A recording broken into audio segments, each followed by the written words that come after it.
I get knocked down, but I get up again. You're never gonna keep me down. I get knocked down, but I get up again. You're never gonna keep me down. I get knocked down, but I get up again. You're never gonna keep me down. I get knocked down, but I get up again. You're never gonna keep me down. I get knocked down, but I get up again. You're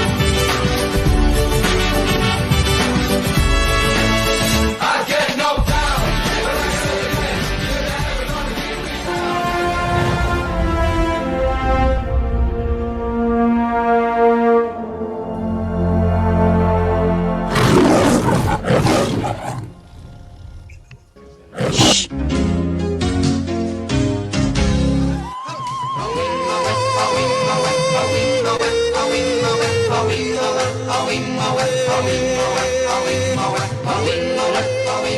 Good evening, Talkin' Trashers. My name is Jim, and I'm a very grateful alcoholic. Hey, guys, sit down, buckle up, because we have an awesome episode on tap for you tonight. We have a special guest, Sam and Noelle Borgia, no relation to Lucretia, who are going to share their experience, strength, and hope with us. Noelle wrote a book about addiction from the family's perspective, so it's really going to hit home for a lot, especially me. She never gave up on her husband, and the recovery story is actually absolutely incredible. It's a miracle. So we have a great show lined up for you. It's jam-packed, so we'll try to keep it to an hour. And we want to welcome our facilities tonight. We have Liftoff, The Sands, New Hope, The Burns House, Release the House, Smith House, Challenge Recovery, and Pennsylvania 65000 Avenue House. So buckle up. We got a fun evening of recovery, hope, and this shit's contagious. So let's turn to him with the intro right after the preamble from Kaisa. This is our humble broadcast where ethics and personal anonymity are of the utmost importance. We run this podcast as an act of service to those whose lives have been affected by addiction. We do not do it for profit or notoriety. We place principles before personalities. We benefit from this podcast just as much as anyone else. We all work programs and choose to sacrifice our own anonymity to spread the message that recovery is possible.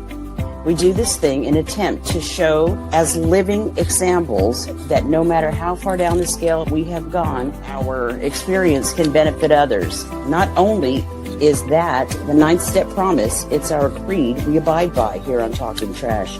We feel called to uphold AA and NA's principles. We firmly believe that you can only keep what you have by giving it away. Please join us for a moment of silence followed by the Serenity Prayer.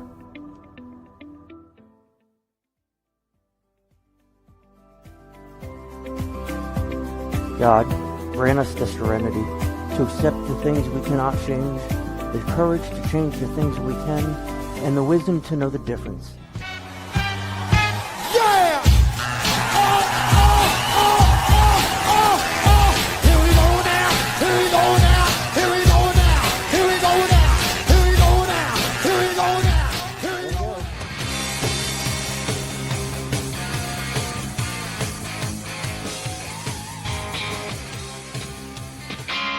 So we are a well-oiled machine here, huh? Will's 42. No He's my friend. He's a good guy. He steals babies. He saves them from Russian spies, so that's okay. I'm Tim. I am the host and the producer of this nightmare. The man behind the curtain. Just so everybody knows, StreamYard it's all their fault. So we'll get there. I got 2 young women, daughters. I do AA stuff. Please rephrase that. I got a lot. There's a lot.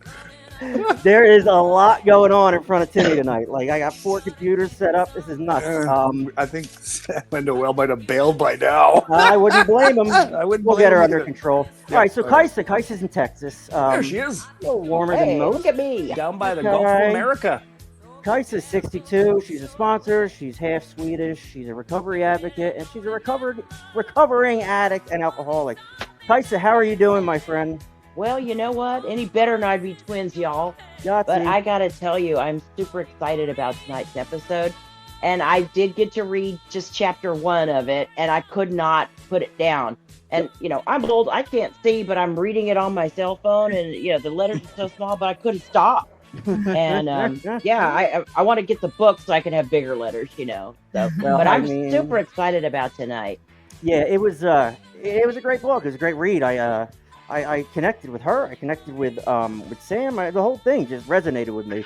And I know the audience is going to feel the same way. So what else, Jimmy? So what's going on with Kaisa? Is she coming up to Saskatchewan? She or is. something? She's coming up to Saskatchewan. She is crossing over our version of the wall, which is just a bunch of cans of poutine and maple syrup at the border.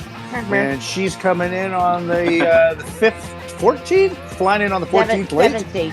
Thank you. 17th. Okay, 17th, and we're going to be doing a little bit of. She's going to be our main speaker at our 72nd annual Regina AA Roundup with Al-Anon participation.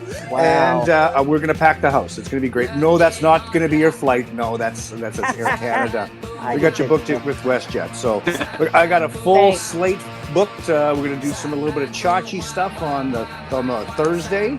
We're going to go see the tunnels and just show her a little bit of Saskatchewan.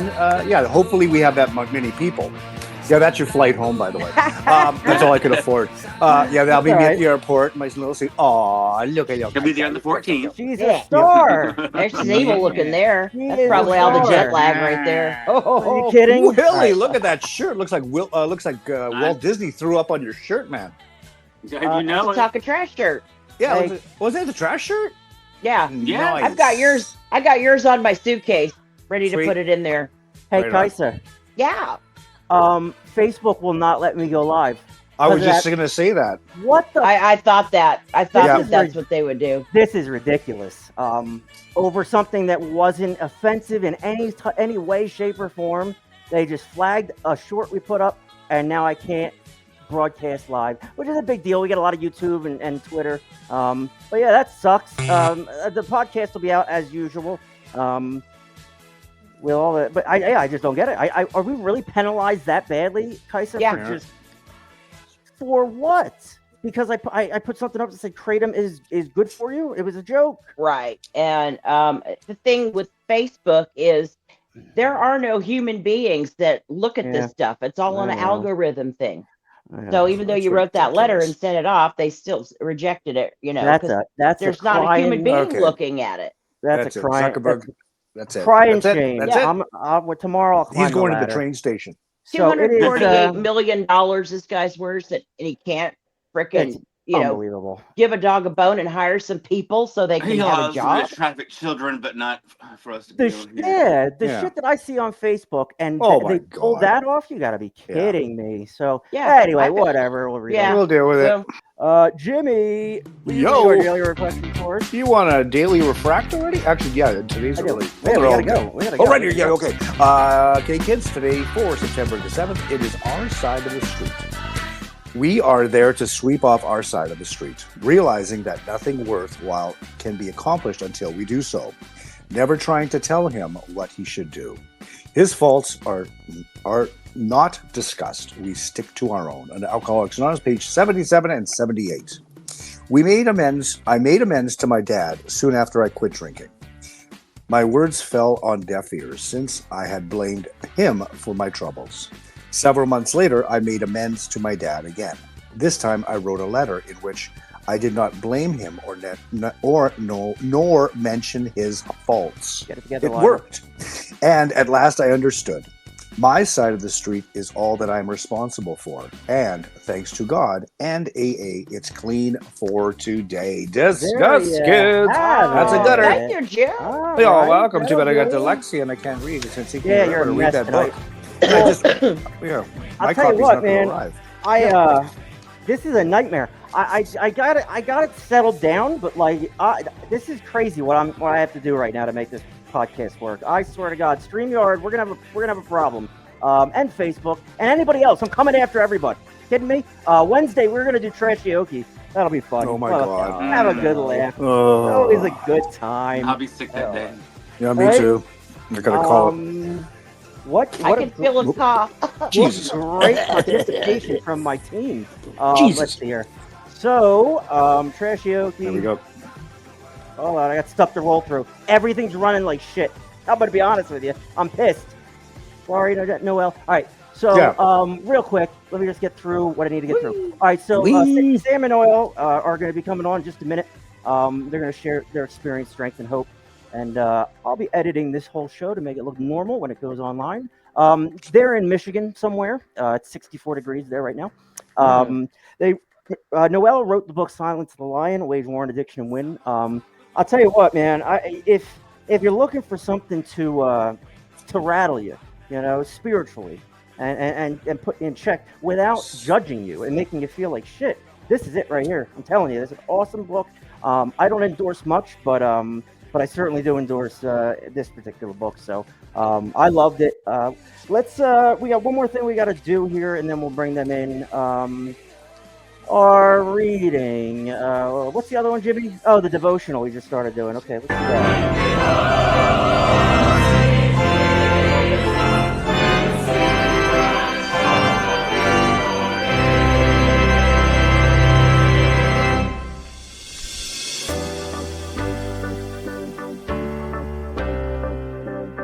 We want you to get a little God in your life here, so we're going to read our daily devotional we do on Sundays now.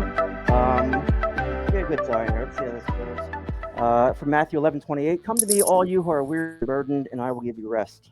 Today is Sunday, so let's pause our focus on missions themes and take some time out for worship and rest. This is important because missions can easily focus on all the things that we are called to do. And at times, talking about God's mission can leave us feeling guilty about things we are not doing. So today we remember that we do not carry the world on our shoulders. We take a day to worship, meditate on Scripture, play, and rest. This past week, we have been thinking about the gospel as good news. In our passage today, we hear the most beautiful good news from Jesus. Come to me and rest. Notice that he is talking not only about his physical rest, but spiritual rest for our souls. Jesus promises eternal rest for all of us. The other day, I was reading some bedtime story. This isn't it. I wasn't reading anything. This is somebody else. To my grandsons, and we did that together. I could feel them relax into my arms, secure in a trusted relationship as they were able to let go and fall into a state of peaceful rest. Jesus invites us to see himself that way. Secure in Jesus, we can release our cares and our burdens and our problems to him on this day of rest. May you be reminded and find rest that the Lord holds you and the whole world in his hands. Dear Jesus, I surrender all the places in my life where I tried and worn out. May I find true and eternal rest in you today and on this day of Sabbath. Amen. I don't Amen. know. I feel good that we do that. I feel like we all talk about higher power, and it's we don't actually label it too much. So we tread lightly with everything, but it's a blessing to have this platform to be able to share what we have and what other people have. Like we present information to you in an entertaining way, and it's up to you what you do with it. So we applaud everybody who tuned in tonight, and we're gonna bring our friends in here. Sam and Noelle Borgia.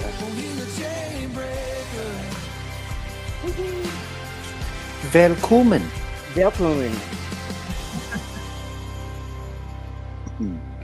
There you have it. There they are.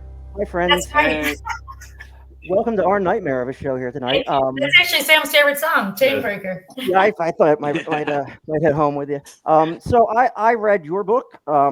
It's 300 pages, so it's a lot for little Timmy. I don't have much of a attention span, but it was awesome. And I kind of wish people approached addiction and their loved ones more the way you do, and the way you did. But that's just a testament to your soul and who you are as a person. And you got a good man there that was worth fighting for.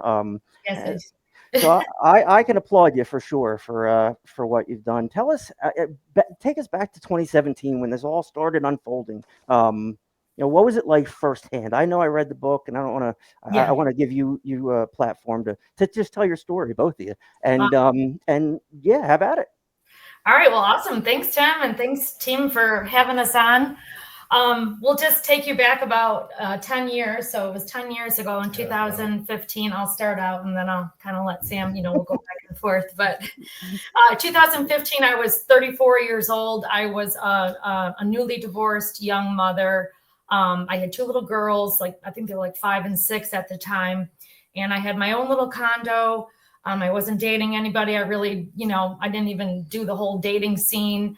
And one day it was the middle of January, a cold blizzard, and I had a knock at my door. And at this point, people were snowbound. Nobody was going anywhere. It was a frigid Michigan day. Yeah. And we ran to the door, and I discovered this guy who I'd never met before standing at my door in the middle of this snowstorm. And we're like, what the? My girls were like, who is this? So he quickly introduces himself and says, hi, my name is Sam. I'm your neighbor. I live 4 doors down, and I cooked up a bunch of food. The Lions got a shot at the playoffs today, and everybody canceled. So I figured I'd just go knock on some neighbors' doors. And you want to come over? And I'm like, oh, no, not really. It was a little, I'm like, are there going to be any other kids there? Oh, yeah, there's going to be. Oh, yeah, I'm inviting all these people. So we go, me and my 2 little girls, and we were the only neighbors to come to the party. Shocker. So me and my 2 little girls, Sam and his random roommate and his girlfriend or something. But really quickly, I discover he's Italian. As you can tell, we're very loud. Yep. I'm louder than Sam, but we're both Italian. And he's a chef or a cook at my favorite restaurant. So we really hit it off, pretty quickly. And, we didn't really start a relationship, right off the bat. But one of the things I did do was invite him to church with me. I don't know. We got talking about God that night, and I was a Christian. And he's like, I've really been wanting to go to church. So I invited him to church. We developed this friendship. And in the weeks that followed, he did come to church with me. And we started kind of a relationship. Now, unbeknownst to me, by March, he had a ring made for me. So we meet in January. He has a ring made in March. Boy. He proposes in June and get married in October. And it was a beautiful, full-out Italian wedding, the whole 9 yards, okay? Wow. Now, over the course of the first 10 months, now, yes, it was rather quick, but he was just this wonderful man. And I was thinking to myself, okay, he's 35 years old, and he's telling me I've never been in a serious relationship. And I thought that was a little odd. You're 35, you never had any relationships, you never married, no kids. And he was a cook at the restaurant, but, he just seemed so talented, but his job title didn't really seem to match his, job description. You know what I'm saying? It seemed like he should have been a little further along with everything he had going for him. Right. Now, the only thing I did know about Sam was that he took this little pill called Suboxone. Now, you have to remember me. I'm like, okay, I don't know. I don't know anything about addiction. I don't know anything about this world that I didn't even know anything that he had going on at that time. But I knew that he took this little pill called Suboxone. And he explained to me that he was in a motorcycle accident in his early 20s. And they had to do 5 surgeries to reattach his foot. They basically were going to amputate it, but begged them to save it. So over the course of a year, he had 5 surgeries, one after the other, and he kind of broke his back and was laid up in a hospital bed at home. So of course you're taking opiates, and they're warranted at the time because, you're having all these surgeries.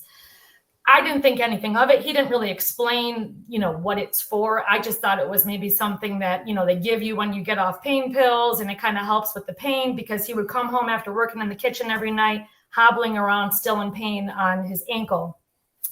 But he was just this wonderful man. He was very charming. He was kind to my girls. He seemed super hardworking.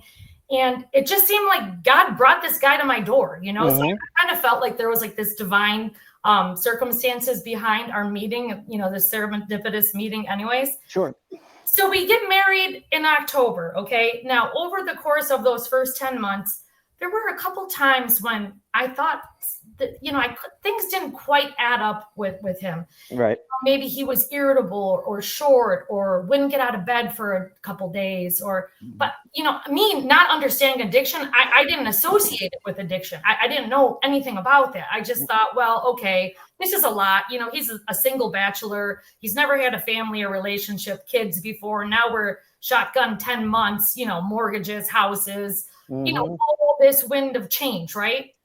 So we get married, and we didn't even make it home from the honeymoon, and something just shifted in him. But by this time, okay, we're already married.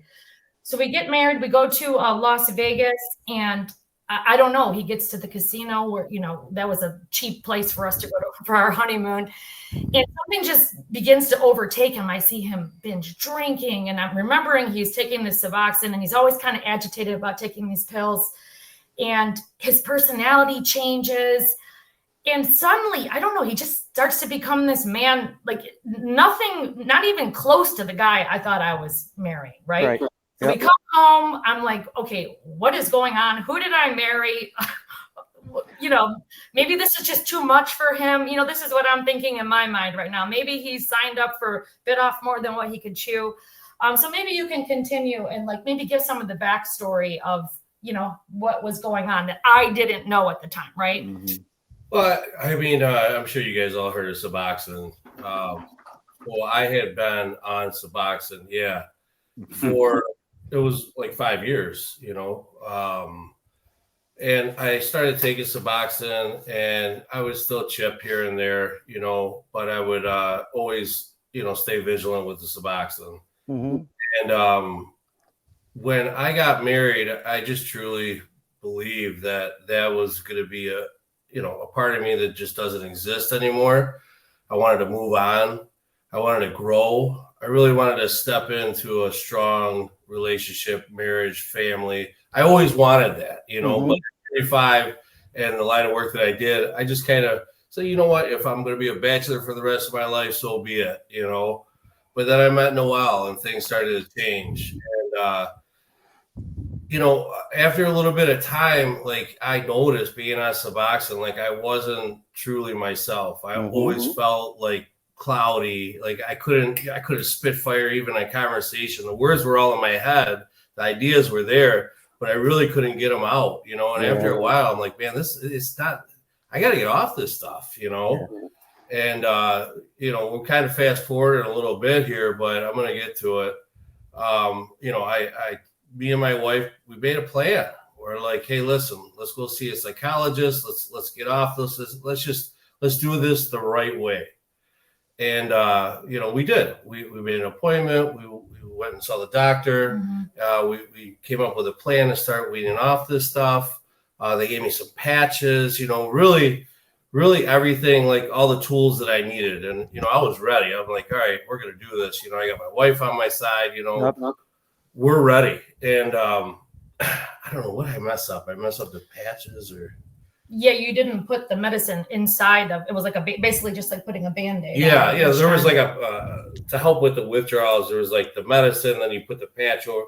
I'm an idiot. I just put the patch on, didn't even put the medicine. Really started, you know, that Suboxone, man. That's tough, man. I started getting, you know, hit hard, and you know, I started losing it. You know what I mean? I mean, literally just the muscle aches, everything. I'm sure I don't have to explain, you know, how bad it is. I'm sure you guys all realize it, man. But it was just getting to the point where, you know, things were not right. Things were not going good at all. I mean, all the things that could go wrong are going wrong. My poor wife's like freaking out. She don't know what to do. Well, this is, you know, a little bit into the future, but over the course of we're married for a couple of years, and I felt like each month, you know, he's on this Suboxone. I'm thinking that's what he's taking, right? But as the time goes on, I'm thinking, okay, well, something's wrong with him. He's irritable. He won't get out of bed. He snaps at me. You know, he sleeps for 3 days at a time. He doesn't keep appointments. He disappears. Where's he going? He doesn't come home from work till 1 o'clock in the morning. And layer by layer, I'm just uncovering, maybe he's drinking. Yep, he's drinking. Okay, he's taking pills. Then, you know, into our relationship, I find out he's going to Detroit before and after work every day, getting heroin, crack. So it just kept going from bad to worse, and with the Suboxone on the top, like what you couldn't even make heads or tails out of our situation of our life. It just everything was completely unraveled. And you have to picture me, I don't know anything about addiction, so I'm trying to research what do you do? What happens if I find a glass pipe in my garage? Why am I finding spoons with black centers in the middle of them? Yeah. I mean, it was just very traumatic. And then I have little kids, you know what I'm saying? So it gets to this point where we have this intervention and we're like, okay, 2 years into the marriage now, something has to change. And he makes this plan. Okay, yes, I'm going to get off the drugs. Yes, I'm going to get off the Suboxone. But when you don't understand addiction, it just doesn't work that way, you know, and the family believes him. Oh yeah, okay, he's going to get off drugs now. He's not going to use them anymore. And we don't know that what withdrawals are and the process of it. So that begins this whole cycle of trying to get off the Suboxone, trying to get off everything else, and it just going completely wrong. So everything we tried that the world offered, programs, and you know, come to find out over the course of the 20 years, but over the course of the 20 years that we weren't together, he really hadn't been truthful to me about anything. I mean, there'd been multiple jails, boot camps. He had a criminal history, you know, no driver's license. Like, this wasn't his first rodeo. But, you know, when you get married and you think, you know, when you're in addiction, okay, that chapter is over. Now I'm going to start my new life. Sometimes it doesn't always work that way. And I feel like he couldn't keep the balancing act up, you know, the marriage, the stepchildren, everything, this whole new lifestyle. He couldn't keep it up. You know what I'm saying? Right. So then we get to the Suboxone, trying to get off that. And that went really, really bad. So you want to explain we're in 2017 now in December that, we found a program. You overdosed. Yeah. Yeah. So he had a major overdose. This is right when fentanyl is coming out. So I'm going down chip and I don't know what I'm buying. You know what I mean? And we were supposed to go to this beautiful concert and he just never came home. I didn't get a call until the very next day. Like a day and a half later, he was in the hospital, overdosed. They had to revive him twice. So this is the Bocelli concert? The Bocelli concert, exactly. And that's like my favorite singer. And I'm thinking to myself, how could he do this to me? But if, you know, the way that he explained it, I wasn't doing it to hurt you. I wanted to do it so I could actually be there and enjoy it with you. Like, I wanted to feel good. So because you looked forward to it so much, you know? Like, as addicts, people look at addicts and like, oh, you're just having fun, trying to have a good, you know, getting high, just being self.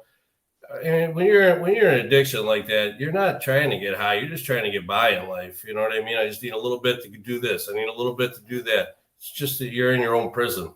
Yeah, and like explain it how you tell him, like how he explained it to me about being underwater. Yeah, and just being in active addiction is like just being in a big body of water and you're treading and you just keep going down and you're kicking as hard as you can just to get your nose above that water, take one breath and you just go right back down. You know, that's pretty much addiction in my head. Yep. Yeah. So that was in December of 2017 that he had this major overdose with the fentanyl, and they had to revive him twice. We didn't know how long he had been gone for. He has heart attacks, you know, kidney damage, all these different problems, but they ended up sending him home from the hospital, and it's right before the holidays. So this is like his busiest time at work. You know, he needs to go to rehab. He needs to clean his life up, but we need to make money, and his boss is depending on him. So if he doesn't go back to carry the restaurant through the holidays, he's going to get fired. Right. So what does he do? He goes back to work, right? And we wait until after the holidays. We try to get him into this rehab, and I'm researching because by this time he's telling me, I've tried every rehab, you know, none of them, they're all terrible. And, you know, there's no beds available anyways. So I send him to this rehab right like the day after Christmas. And I'm thinking, okay, we have a plan now. We're going to rehab. We're going to see this through. Everything's going to be okay. You know, they're going to help him. He's going to get the help that he needs.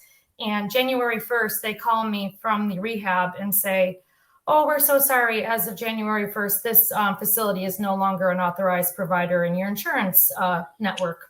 We're going to send him home to you in the middle of detox. That's great. So they send him home to me. And, you know, each time when you're going through this cycle of addiction as an addict or as a loved one, I feel like you get your hopes up for something and you put so much faith and weight in it. Yep. And when it gets there, you feel like, okay, this is going to be the thing that sets me free.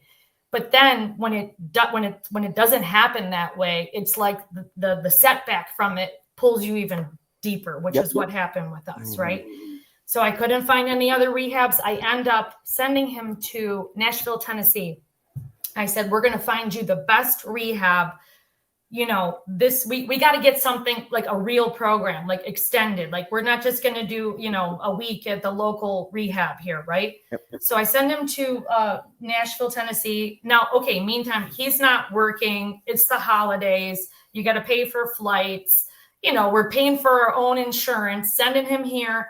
He gets there and they say, you're going to be in the 60-day men's program because this is what you need. You've been on drugs for 20 years now. Like a 14-day program is not going to cut it. Right. So he's all excited. He's writing in a journal. He's, you know, saying how much hope he has. And like a week into his stay, they call me and say, sorry, insurance isn't going to cover it. Mm-hmm. So we're just going to send you home, or you can try to appeal it. But, you know, when you get started in something like he did, and you, like you said, you get your hopes up. Yep. And then a week in, they're already telling you, hey, don't even think about finishing this program. We're sending you home. Right. It's like you start to lose hope. Like I lost hope. He lost hope. And he came home. So after about 2 weeks, he was home from Nashville, Tennessee. Now, when he got home from Nashville, so now we're in the January of 2018. Yep. He just began to spiral into this black pit. Like just, I can't even describe it to you. It was just like darkness, like a cloud just covered our home. Despair, agony, depression, anger, just bitterness. And I don't know, you can kind of talk about what you were feeling then. Yeah, I mean, it's just that, you know, I told I was so done and over with drugs and Suboxone, you know. Like, I'm just like, I don't care. I'm not taking this. I'm not doing it. And everything in your body's like, do it. You got to do something. So I just start, you know, just depressed. I just started drinking. And I never was a big drinker. Yeah. But I just started just drinking. And I got to the point where I think it's in the book too. Like we got into it. I wasn't doing good at all. She had called the ambulance. I came home another time. He was barely breathing, just, you know, sweating, you know, grabbing his chest. You could see there's bottles everywhere. Yeah. I started freaking out. You guys have Narcan on hand? What's that? Do you guys have Narcan on hand? Or do you? I mean, now Narcan available. Yeah. At the time, no. Narcan was like very, I think it was out, but it wasn't like available. Yeah. Yep. Yeah. I got you. You're right. It was. But anyways, I was not doing good, and I tried, you know, she's like, I'm gonna call the police, I'm gonna call the ambulance, and she did. She was on the phone. I took her car keys, I was obliviated. I started backing out of the driveway, totally did like a U and hit our tree, went up on our island on a rock. That checks out. I knew the cops are coming. I got a warrant out for my arrest, so I just leave. I just run. And somehow I got away from that. I called my mom. Mom, please come get me. And please, I'm going to go to jail, you know. And that was pretty much the beginning of the worst, you know. Then I just, you know, stay with my mom and dad, drinking from morning, noon, and night, you know. I would go over there and like his whole room was just underneath his bed was just fists of alcohol bottles. There was a party store like a quarter mile. He would just walk there, you know. So then I'm mad at his parents because he's at your house. You're supposed to be helping him get a plan. You picked him up. You know what I'm saying? It's just this whole, you just keep adding more people into the pit of destruction with you. You know what I'm saying? It's like, Noelle, this is what struck me out of the book. Yeah. You, not this part. When you, when you had this realization, when you talked to his parents, that this was run of the mill for them, and you were surprised at that. And so, I mean, at any point, did you feel, I'm trying to just put myself in normie headspace. Did you feel betrayed? Like, I did. Yeah. I felt betrayed by everybody, by my husband, by the family, because I was like, why would you not disclose any of this to me? Yeah. You know, but then after the fact, after, you know, I got into the thick of things and I realized that there was no easy fix, there was no easy remedy to this. I began to see like this is what addiction does to families. And at the end of, okay, I did it for what, 3 years? They've been doing it for 20 years. The addict isn't the only one that's numb. It's the family. You just throw your hands up at the end of the day. Like we don't know what to do. Maybe you can try. And I think they looked at me like, okay. And you know what? I really did believe too, like Sam had said, that they thought, you know what, maybe this is the thing that he needs to turn his life around. Maybe if he has a nice loving wife and somebody that believes in him, maybe she's going to be the one. It's you always want to put your hope in something, right? Right. Yeah. You're right. Yeah. I mean, and that's crazy because, you know, you get let down, you get let down. Right. You know, so many people run, you know, so many, especially women with men. Like, I don't know what it is about rehab. Women are probably just smarter than us or whatever, but the census is always like 80-20 in favor of men. There's only a few women there. And I don't know why that is. I don't know if it's the fact that they need to get their shit together. They don't have the luxury of going to a rehab or whatever, but like a lot of women are just like, I'm out. You know, I'm not. Well, everybody told her to run. Yeah. You know, and if I was her friend, I would have told her to run. Yep. She literally stood alone. I mean, even her father's like, "Look, you go back to this guy, man. I don't want nothing to do with you." And she literally stood alone on her faith to see me through. But like, I know that's power. But even beside that, though, like we were talking about before, there, whatever option I were to choose.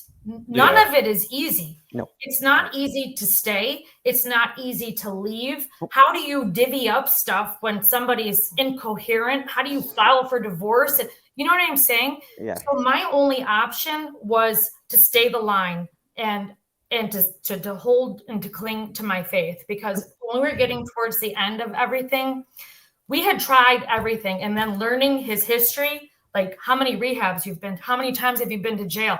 What does your rap sheet look like? I mean, this is like monumental, like bomb after bomb dropping. Yeah. So you've tried everything.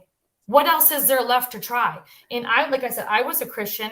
He was kind of had like a Catholic upbringing. He knew of the Lord. He seemed to have this hunger to want to know the Lord.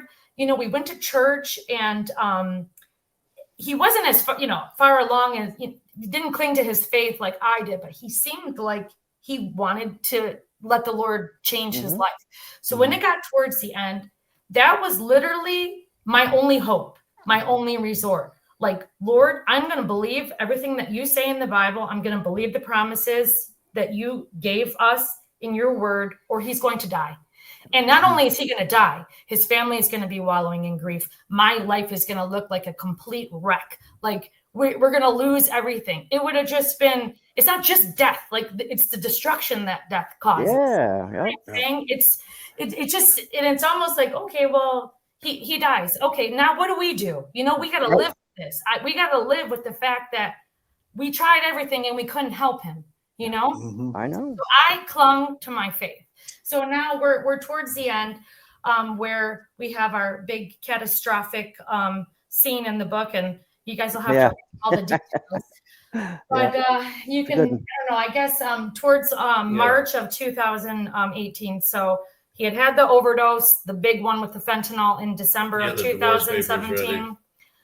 I'm praying to the Lord. I'm crying out to the Lord. I'm writing in my journal. I've tried everything. We tried the 2 rehabs. We tried the psychiatrist. He went to Celebrate Recovery. He had done all these programs, but now he's in this state where he's not doing anything. He is mad at the world. He's shutting out the world. He's living in this dark pit. He's drowning himself in alcohol, and he wants to die. Yeah. Like, nobody talked to me. I'm not going to change. And if you ask him, you know, he'll tell you, you were actually praying, just, Lord, I can't live like this. Take me in my sleep. For 1 week straight, I remember just sitting at the edge of the bed, looking straight in the mirror, just say, God, please take me in my sleep. You know, I'm done. I'm done hurting people. I don't want to cause, just take me. Yeah. I'm useless in this world. I can't live like this no more. And it really comes down to the damage that you've from point A to point B, and like it's almost relieving to think about dying or not waking up the next morning. It's like a relief. It's like that there is some kind of like we have no control over us in our addiction until we enter recovery. So in that sense, I mean, yeah, that's a tough. I did the same thing, Sam. I started drinking because opiates didn't work on Suboxone, and I'm not a good drinker. I'm an addict at heart. So when I start drinking, I start screwing things up pretty good. DUIs, putting other people's lives at risk, and I know me personally. I know that I'm at a point where I don't want to hurt anybody else anymore. Not my family, not a random stranger. My life has to mean positivity. I have to do something different. And my wife, she didn't. It's yeah, we're not going to compare her, but like it's just Noelle Sam's a lucky man. I'll tell you that much. She's a warrior to do what she did, coming in at 35 years old, naive to the whole thing, and then taking on the whole Sam thing and navigating it. And now she's sitting in front of us telling us about her experience, strength, and hope. I just read a book. Like I haven't read a book since I was in 5th grade. Like it was with no pop-ups. Yeah, right. I wish I used some illustration, but like I just this is why we do this show, to see people succeed who shouldn't have. None of us should be here. Right. Sam is overdose. He shouldn't be here. Right. We're blessed with, like, it depends on how you look at addiction. It can be a curse, or it can be like a Right. like a badge of honor, like a part of your spiritual armor. And we say all the time, there's a difference between recovery and sobriety. And sobriety is just putting it down. Recovery is living a life of change. Whether it be spiritual, AA, whatever it is. I do everything. I go to church. I should more, but like I do as much as I can, because I don't want to die, and I don't want to hurt my people anymore. And I can see in Sam's eyes and hear in his voice that he didn't want to hurt you anymore, but he didn't know how to arrest this cycle. And that's where couples split. That's where things get said that can't be taken back. And I love your story. I love your story. And me and Sam share a similar addiction history. Wow. Same thing. I've been on subs for a couple of years, and I was at a point where it was, like we said, death. I wasn't using to get high anymore. I was using to ultimately not wake up, and that was a sad spot to be in. So I got on Suboxone. I took that off the table. And I took the Suboxone right for the first time in my life. I wasn't drinking.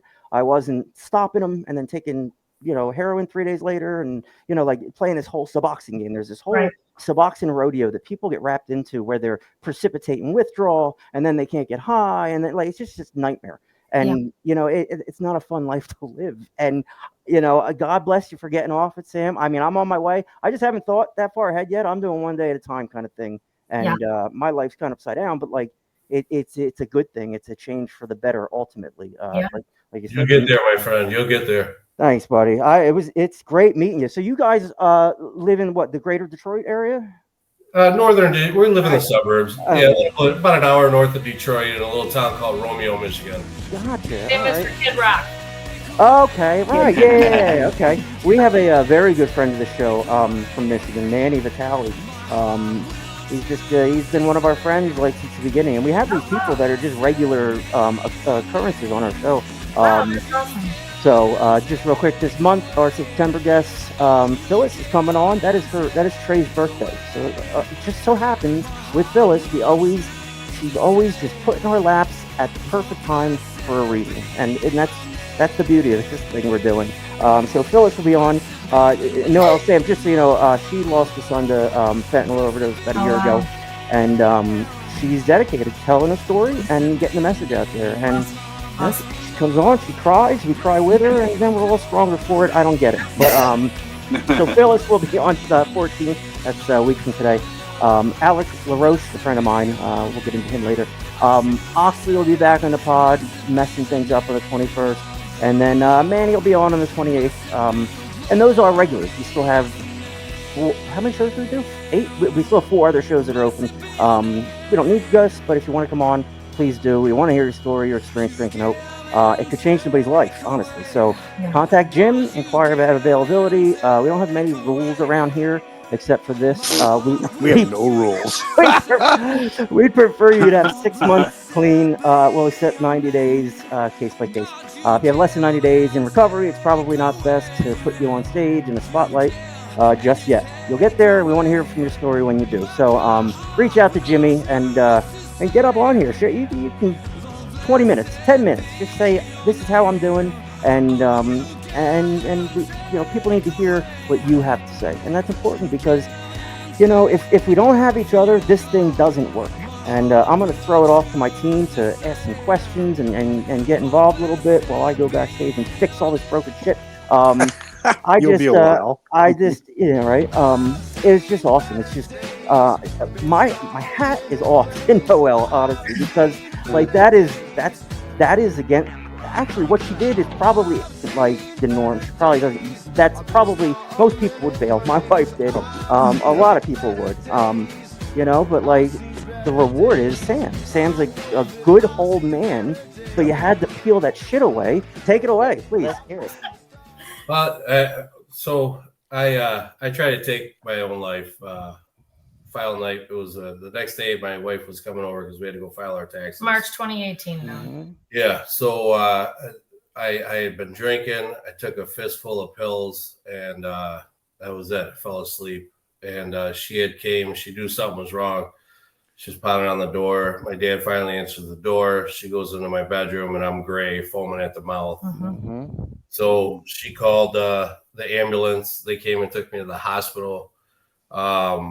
I was I think they put me in a medically induced coma for how many days? Well, they had to revive you. When I got to the hospital, he was in the resuscitation room. Jeez. And he collapsed over the toilet. So we don't even know, what happened. We didn't know it at that time, but right. Yeah, they put him in the coma. They put me in a medically induced coma. I think like 9 days later, started taking the tubes out so I could start breathing on my own. Mm-hmm.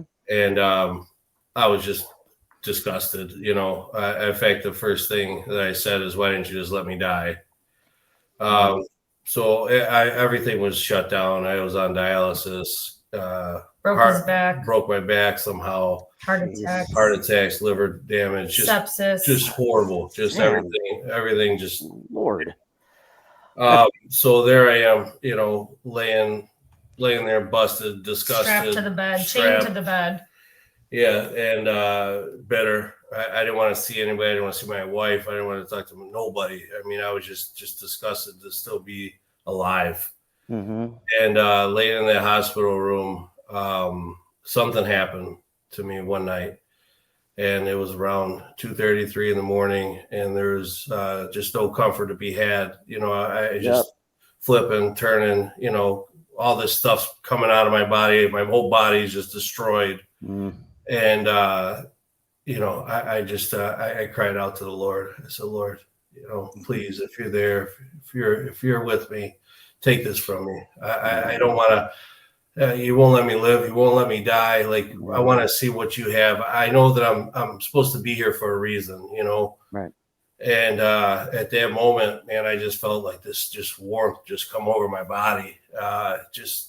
I still get goosebumps, man, just thinking about it. Okay, right now. It's just pure love. Just they talk about mercy, they talk about grace, but when you feel it, you experience it, like it's a game changer, That morning I had called my wife, and she knew instantly because just my voice changed, my whole outlook on everything changed. Like I just knew everything was gonna be all right. Like this was behind me. I had this little encounter with the Lord, and I just felt it. And I told her, I said, Noelle, I'm free. And she's looking at it like, you said I just felt like a release. Yeah, there's just a release of it all. All the shame, all the guilt, all the damage, all the past. Like I didn't have, like it was just it was back there. I didn't have to go back there no more. Mm-hmm. And it was a long road to recovery. I mean, I had a lot of medical bad stuff. Yeah, physically. Yeah, that's hard. But I always knew, I said, everything's gonna be okay, Noelle. Like I love you, like it's everything's gonna be good.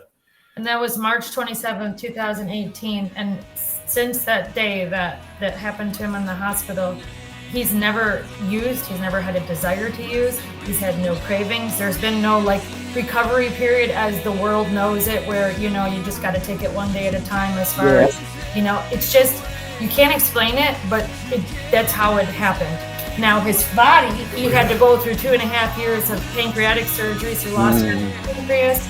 But all the while, it's just, it was, you know, the Bible says it's like a circumcision of the heart. Like, it was like everything was just cut away from him. And pure joy in my heart no matter what. And he just, it was like, there was this beautiful man that I thought I was marrying, and there he was, you know, underneath all this hardness and the bitterness.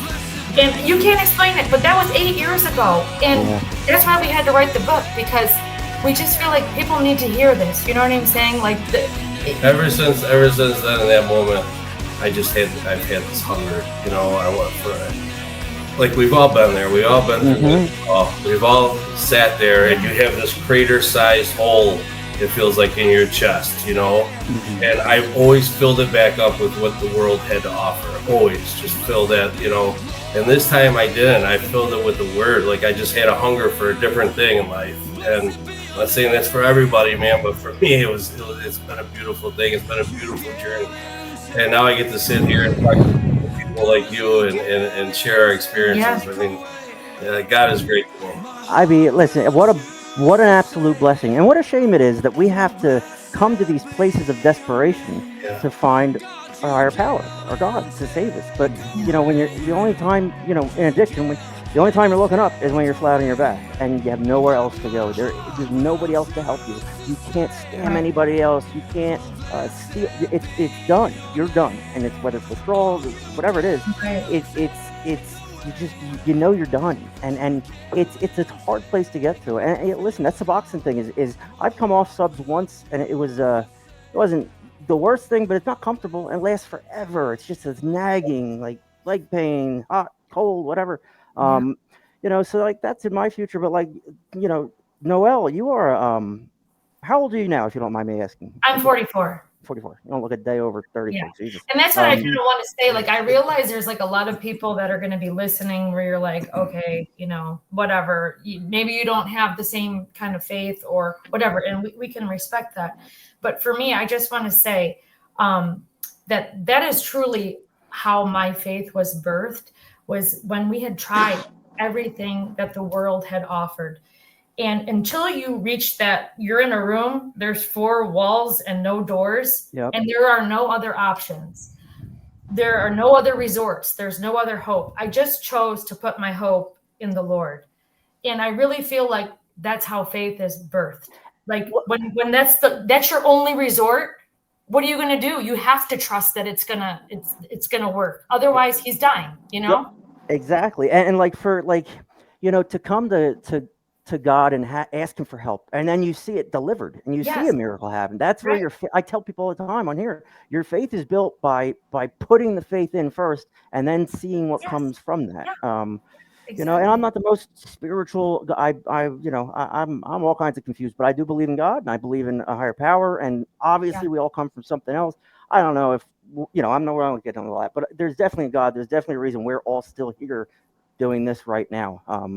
Because none of us should be here. And Noelle, you didn't ask for this. You know what I mean? Like, this was this was thrust upon you. This was this was you didn't have an option. You did. You could have walked, but you decided to navigate it, and it was uncharted waters for you. And you know, good for you. I mean, not many people have the fortitude you have to do something like that. I told her when we started dating, I said, God sent you to me. Yeah, that's You're what my angel. He used to always tell me that. But now, I mean, when I was in it, I would not have answered it this way. But now, looking back on our lives and the way that I feel like the Lord brought us together, I wouldn't change it, because I don't feel like we would be the people that we are today had we not experienced that.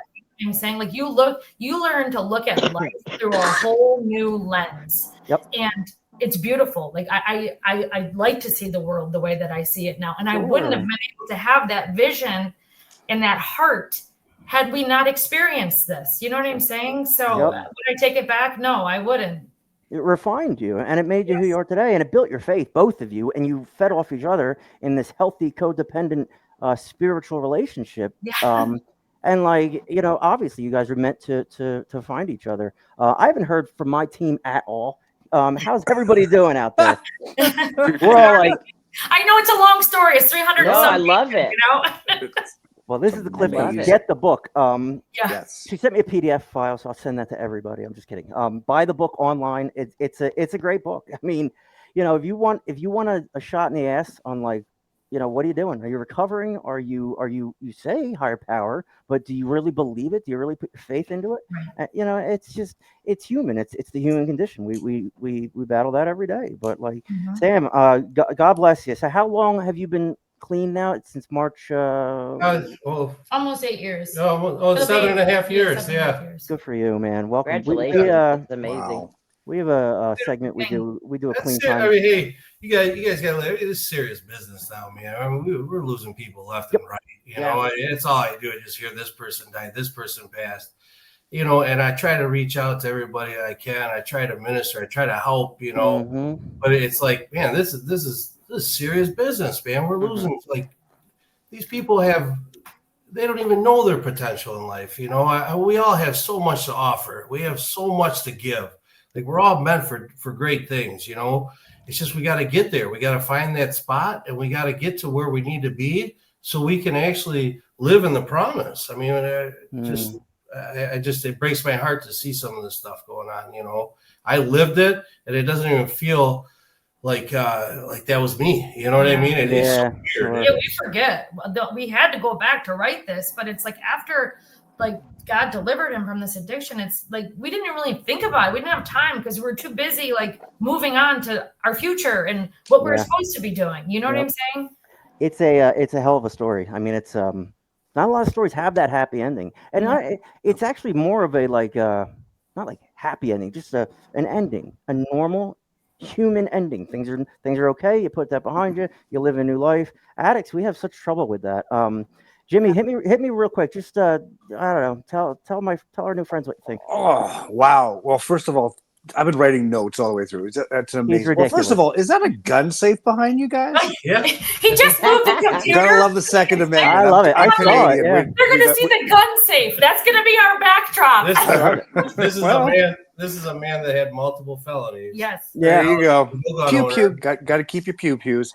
Oh, like, I've been writing notes, like the love, the trust, the resilience, the faith that you had in Sam. But it all came from God, like, you believe in a higher power, God. And your checklist, number 7. I am sick of living in a body with a mind I have no control over. Right. That was me too. me I have that to written a down T. Yeah. I'll keep my like, I was my wife and I, we were both addictive. We were both in active addiction of alcoholic.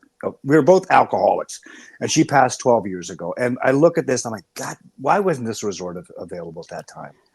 But the time wasn't right, And I went for recovery. I went to treatment 4 years ago, and while I was there, my fiance of 6 years gave me the boot because she was sick and tired of me. Right. And you know what? But you stood by, and you believed in not only Sam, but you believed in God, that he would guide you, whatever would happen, And I look back and it's like, well, what if it wasn't just meant for me? It just wasn't meant to be. But I live a better life now because of it. It was a great lesson. I thank her for that gift of putting me on my own path, not just putting my feet back under the table. But another question, okay, with your daughters, how are they? Like, they must just look at Sam and go, like, wow. Yeah, I mean, initially, they were so little, and you're trying to shield them from all this stuff that's going on, and I'm trying to be a regular mom. I'm teaching piano lessons. Like, I'm trying to keep up this whole life, and I really didn't even want to let a lot of people in on it because I didn't even really know what I was dealing with. You know what I'm saying? It's just, but you know what? We're a very faith-filled family now. We eat dinner together every night. Our girls are, what are they, 16 and a half and 18 now. Wow. They're beautiful teenagers. They have come out resilient, just wonderful girls. So, but that was part of the struggle. Do I do I run? But even if I run, okay, now it's me and my girls again. Where are we going to go? We'll set up with our life again. So just like I said, there's no easy way out. So I'm glad we stayed it through. Like I put my wife through some stuff, but you know what I mean? Like it was a 15-year just unhappy marriage, you know what I mean? So, when me and her got rocky, it was so easy to fall back on the drugs and alcohol because it was it was there. It was like it was my default mode for screw up. And like you said like the family dynamic, like the household, like that's what you wanted. You wanted that kids and I had all that. And when me and my wife split up, it was like I lost it all, which I didn't. But as an addict, catastrophize everything. And my addiction was untreated alcoholism at 37, 38 years old. Wow. And I broke my neck in a car accident. I got all kinds of pain shit too. It's hard, but like we do that to ourselves. Like last week when I missed the show, funny, not funny at all. I got arrested for a clerical, I don't know, nothing really. They're like, listen, you're going to bond right out. When I took that mugshot, I thought I was walking out the door right after that, not getting locked up for 4 days. So I, just a license thing, just some kind of hit and run where I had nothing. It doesn't matter. It's just unfortunate the way it unfolded. And I ended up finding myself locked in jail. And I wanted to blame everybody else, the cop, the car, my parents. But ultimately, like, I'm here alive driving that car with a license suspension, whether it's good or not. I still played a role in where I am in my life. So, there's accountability that comes with sobriety. We had so many of those. I didn't even detail all of them in the book, but in the middle of COVID, they show up at my door. He's getting ready for pancreatic surgery. Hey, we're here to pick him up for a warrant. And, I'm crying. Look, you can't take him. He's having pancreas surgery tomorrow. It's COVID. He's going to die in the jail.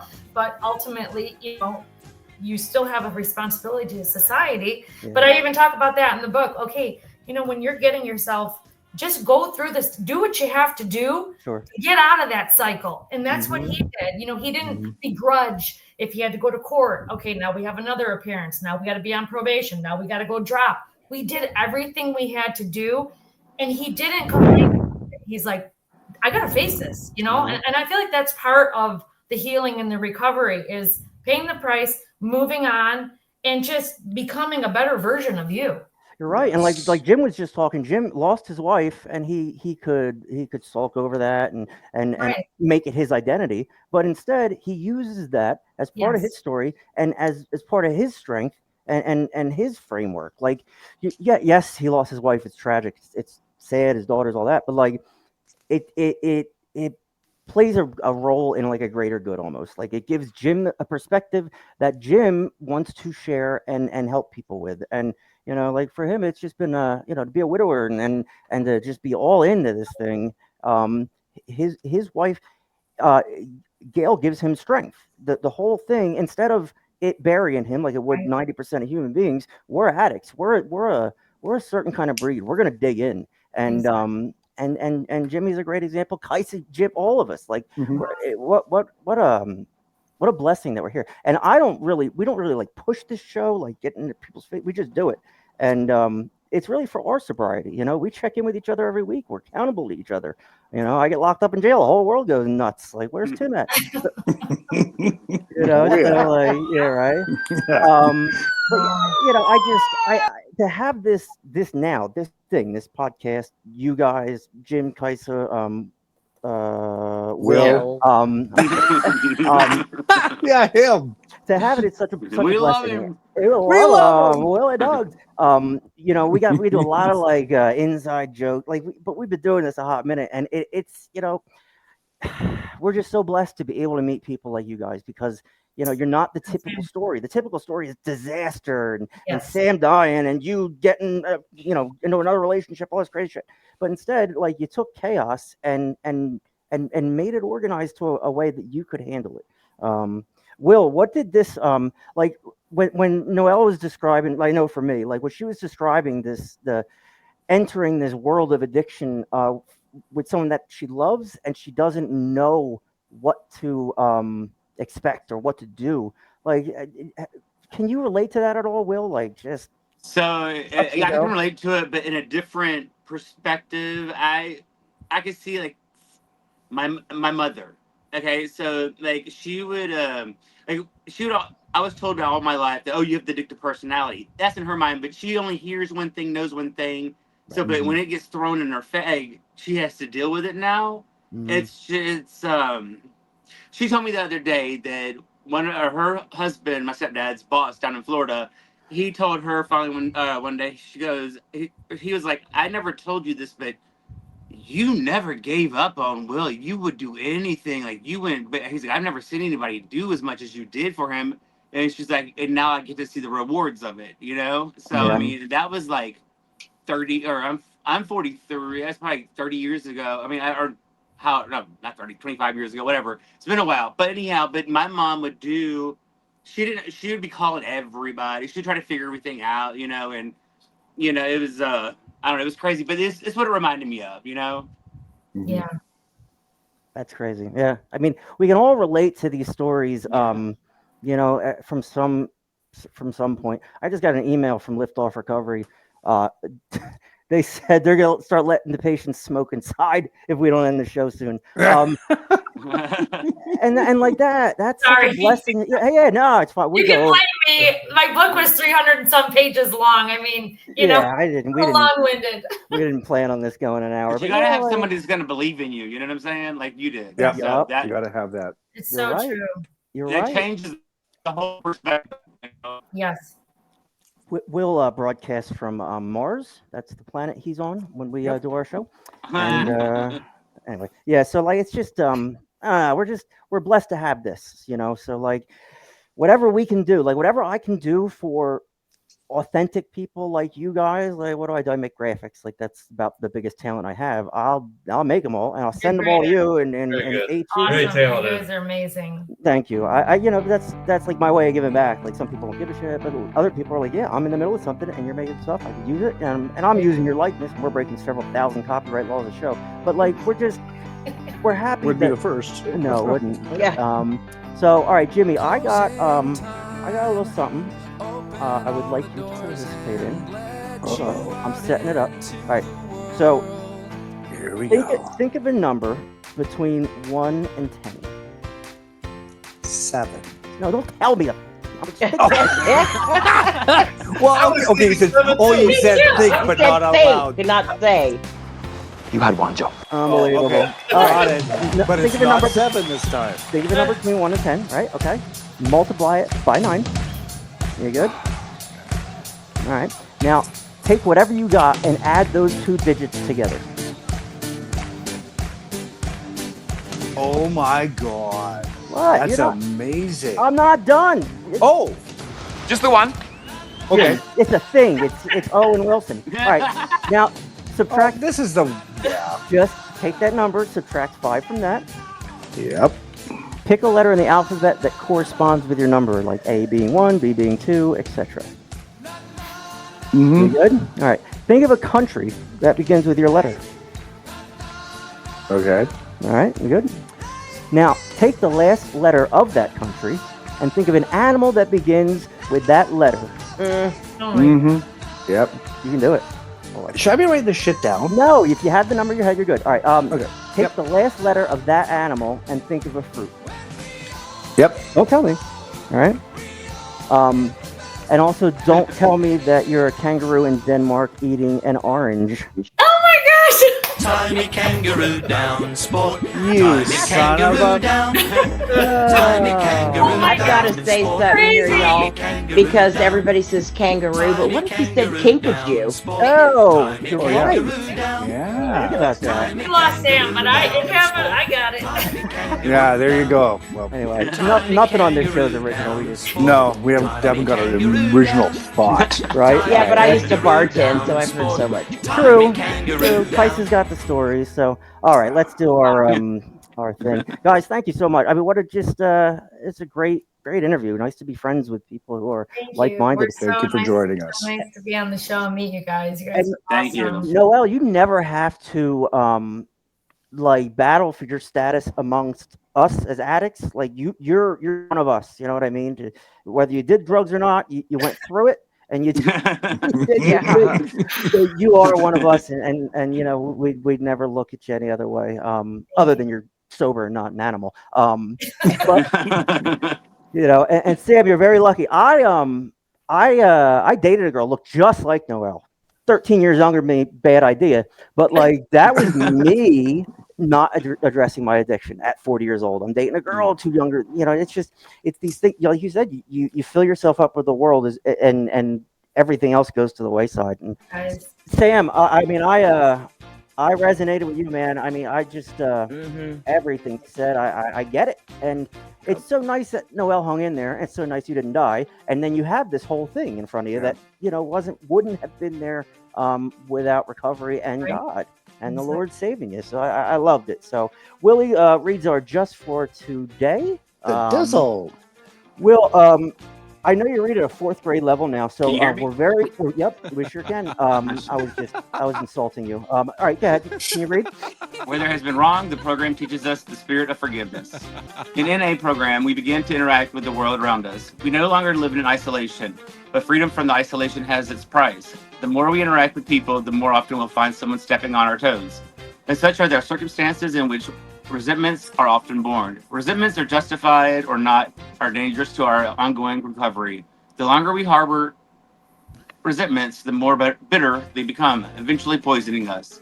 To stay clean, we must find the capacity to let go of our resentments, the capacity to forgive.